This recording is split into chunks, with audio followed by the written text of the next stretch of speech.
வணக்கம். சட்டப்பேரவை இன்றைக்கு கூடியிருக்கிறது. விஜய் அவர்கள் ஆட்சி அமைத்ததற்கு பிறகு நடக்கக்கூடிய முதல் சட்டப்பேரவை அமர்வு முடிஞ்சதுக்கப்புறம் ராஜ்மோகனை பத்திரிகையாளர்கள் எல்லாம் சூழ்கிறார்கள். சூழ்ந்து ஒரு கேள்வி கேட்குறாங்க. என்ன கேள்வி அப்படின்னா, விஜயனுடைய ஆட்சியில் சட்ட ஒழுங்கு இவ்வளோ பெரிய சிக்கலாக இருக்கே, சீர்குலைந்து காணப்படுகிறதே, இது நீங்கள் எல்லாம் சொன்னீங்க திமுகவை தூய சக்தின்னு, இன்றைக்கி மக்கள் சொல்ல ஆரம்பிச்சிருக்காங்க. தாவேக்கா ஒரு துயர சக்தி, விஜய் ஒரு துயர சக்தின்னு மக்கள் பேச ஆரம்பிச்சிருக்காங்களே, இதை பற்றி உங்களுடைய கருத்து என்ன அப்படின்னு ராஜ்மோகன் கிட்ட கேட்குறாங்க. ராஜ்மோகன் சொன்ன பதில் என்ன தெரியுமா? ஆமாம், குற்றங்கள் எல்லாம் நடக்குது. ஏன் உங்களுக்கு அதிகமாக தெரியுது அப்படின்னா, விஜய் அவர்களுடைய ஆட்சியில் மக்கள் பயமில்லாமல் ஸ்டேஷனில் புகார்களை தெரிவிக்கிறாங்களாம். அதனால தான் குற்றங்கள் அதிகமாக இருக்கிற மாதிரி உங்களுக்கு தோணுது அப்படின்னு சொல்கிறாங்க. இப்போ இந்த நேரத்தில் நான் ஒரு செய்தியை சொல்ல விரும்புகிறேன். இன்றைக்கு சட்டப்பேரவை கூடியிருக்கக்கூடிய நேரத்தில் விஜய் அவர்கள் லைவில் நேரில் நடந்து கொண்டிருக்கும் போது நடந்த விஷயம், அதாவது ஒரு 5 நிமிடத்தில் மட்டும் தமிழ்நாட்டில் நடந்திருக்கக்கூடிய விஷயத்தை மட்டும் நான் சொல்கிறேன் உங்களுக்கு. அதாவது தூத்துக்குடியில் ஒரு சப் இன்ஸ்பெக்டர், அவருக்கு அருவாள் வெட்டு.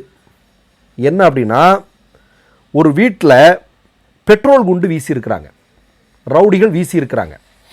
இதை பற்றி விசாரிக்கிறதுக்கு இந்த எஸ்ஐ நேராக வீட்டுக்கு போகிறாரு.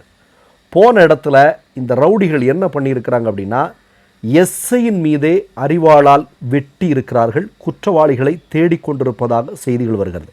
இது வந்த அடுத்த நொடி நீங்கள் பார்த்தீங்க அப்படின்னா, பேருந்து வசதி இல்லாத காரணத்தினால பள்ளிக்கூடத்துக்கு செல்ல முடியாமல் மாணவர்கள் மிகப்பெரிய போராட்டத்தில் ஈடுபட்டிருக்கிறார்கள் அப்படிங்கிற ஒரு செய்தி வெளிவந்து கொண்டிருந்தது. அடுத்த நொடி அடுத்த செய்தி என்ன அப்படின்னா, பியூட்டி பார்லருக்கு போயிட்டு ஒரு பொண்ணு ஆட்டோ பிடிக்கிறாள். இங்கே நம்ம சென்னையில் இருக்கக்கூடிய தேனாம்பேட்டையில் ஆட்டோ பிடிச்சிக்கிட்டு அவள் போகிறா. போன இடத்துல என்ன நடந்திருக்கு அப்படின்னா, ஆட்டோ டிரைவர் இந்த பொண்ணோட கையில் முத்தம் கொடுத்துருக்கிறான். அத்துமீறி பாலியல் வன்கொடுமை செய்திருக்கிறான். இந்த செய்தி வெளியே போயிட்டுருக்கு.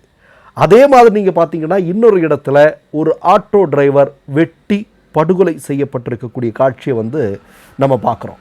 அப்போது நான் என்ன கேட்குறேன் அப்படின்னா, இந்த விஜய் அவர்கள் இன்றைக்கு சட்டப்பேரவைக்கு ஒரு 5 நிமிடத்தில் இவ்வளோ சம்பவங்கள் தமிழ்நாடு பூரா நடந்திருக்கு. இது மட்டுமல்ல, இதையெல்லாம் கட்டுப்படுத்துவதற்காக விஜயால் உருவாக்கப்பட்ட சிங்கப்பெண் படை, இந்த சிங்கப்பெண் படையில் வேலை செய்து கொண்டிருந்த ஒரு காவல்துறையை சார்ந்த பெண்ணினுடைய நகை திருடு போயிருக்கிறது அப்படிங்கிற செய்தி வெளியாகி இருக்கிறது. அப்போ நான் என்ன கேட்குறேன்னா, 5 நிமிடத்திலேயே 10க்கும் அதிகமான வன்கொடுமைகள் தமிழ்நாட்டில் விஜயினுடைய ஆட்சியில் நடந்துட்டுருக்கு.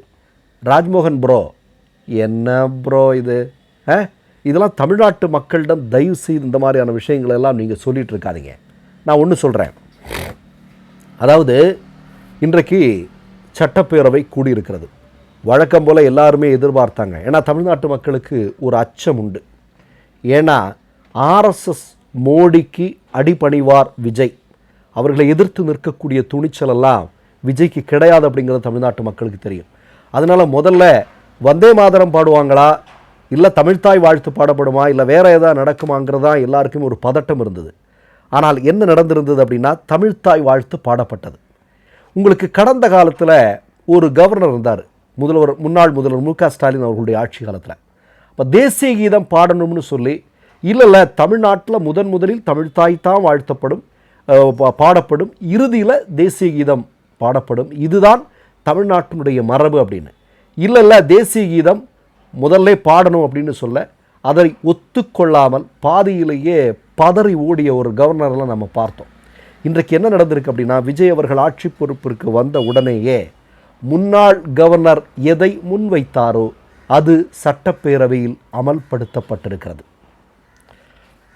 இப்போ நான் என்ன கேட்குறேன் அப்படின்னா, இன்னொரு மிக முக்கியமான விஷயத்தை நம்ம பேசியாகணும். இன்னைக்கு கவர்னர் ஒரு உரை, கவர்னர் உரைன்னா யார்? இன்றைக்கு யார் ஆட்சி அதிகாரத்தில் இருக்காங்களோ அவர்கள் என்ன எழுதி கொடுக்கிறார்களோ அதை வாசிப்பது தான் கவர்னருடைய உரை. அதில் தெளிவாக ஒரு விஷயத்தை மட்டும் தமிழ்நாட்டு மக்களுக்கு விஜய் சொல்லியிருக்கிறார். என்ன சொல்லியிருக்கார் அப்படின்னா, கடந்த 5 வருட கால திராவிட முன்னேற்றக் கழகத்தினுடைய ஆட்சி, அவர்கள் வகுத்த கொள்கை, அதனுடைய அடிப்படையில் தான் இம்மியும் பிசகாமல் நாங்கள் பயணம் செய்வோம், வேறு வழி எங்களுக்கு இல்லை அப்படிங்கிறத விஜய் அந்த உரையின் மூலம் சொல்லியிருக்கிறார் என்பது முக்கியமான செய்தி. என்ன, உங்களுக்கு எல்லாருக்கும் நல்லா தெரியும், தேர்தலுக்கு முன்பு விஜய் என்ன சொன்னார்? பெண்களுக்கு பாதுகாப்பு இல்லை, பெண்களுக்கு வேலை இல்லை, அது இல்லை, இது இல்லை, தமிழ்நாடு வளர்ச்சியில் ரொம்ப கீழே இருக்குது, ரூட் பஸ்ஸு கிடையாது, அது கிடையாதுன்னெலாம் சொல்லிட்டு இருந்தார் இல்லையா? நிதி ஆயோக் கூட்டத்தில் போய் விஜய் என்ன பேசினார், என்ன வாசித்தார்? இல்லை, இந்தியாவிலே மிக சிறப்பான மாநிலம் தமிழ்நாடு, அதிகமான பெண்கள் வேலை செய்யக்கூடிய மாநிலம் தமிழ்நாடு அப்படின்னு பேசுனதெல்லாம் நமக்கு நல்லா ஞாபகம் இருக்கும். அப்படின்னா தேர்தல் காலத்தில் விஜய் பேசியது முழுக்க முழுக்க பொய்கள். வடை சுடுவதில் மோடியா விஜயா அப்படிங்கிற போட்டியை வைக்கலாம்ங்கிற அளவிற்கு மிகப்பெரிய பொய்களை பேசி கொண்டிருந்தவர். இன்றைக்கு விஜய் என்னன்னா, கவர்னர் வாசித்திருக்கக்கூடிய உரையின் மூலமாக ஒரே ஒரு விஷயம் மட்டும் தெள்ள தெளிவாக தெரிந்திருக்கிறது. என்ன தெரியுமா? திராவிட முன்னேற்ற கழகம் கடந்த காலத்தில் தமிழ்நாட்டு மக்களின் வளர்ச்சிக்காக என்னென்ன கொள்கைகளை வகுத்தார்களோ, எந்த கொள்கையினுடைய அடிப்படையில் தமிழ்நாட்டை முன்னிட்டு சென்றார்களோ, அதே வழியில் தான் விஜயும் செல்லப்போகிறார் என்பதாக இருந்ததுதான் உரை.